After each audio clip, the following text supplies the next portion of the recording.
औज़ुबिल्लाहिमिनश्शैतानिर्रजीम बिस्मिल्लाहिर्रहमानिर्रहीम। आज का जो हमारा मौज़ू है कि वह हक़ लिसानी के ज़बान का हक़ क्या है।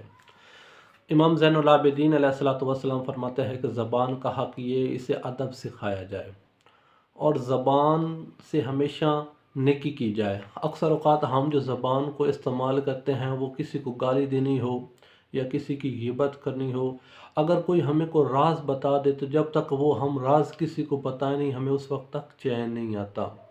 फिर मासूम अलैहिस्सलातु वस्सलाम फरमाते हैं कि अगर आपने ज़बान को काबू कर लिया, ज़बान पर आपकी गिरफ्त होगी, फिर किसी में ताकत नहीं न कुदरत है जब अल्लाह आपके साथ होगा। मासूम फरमाते हैं कि इस ज़बान को रोक लो जहाँ आपको ना दुनिया का फ़ायदा हो और ना ही आखिरत का, तो इस ज़बान को वहाँ रोक लेना चाहिए। जब आप रोक लेंगे तो फिर दुनिया में आपकी इज़्ज़त होगी। इस ज़बान से लोगों को नेकी करनी चाहिए, लोगों से, ना कि हम लोगों से बुराई करते हैं, लोगों को गाली देना शुरू कर देते हैं, लोगों की ग़ीबत करनी शुरू कर देते हैं, ऐसी बातें करने लग जाते हैं। जब हम बोलते रहते हैं तो फिर हमें भी खुद नहीं पता होता कि हमने ज़बान से क्या बोल दिया है।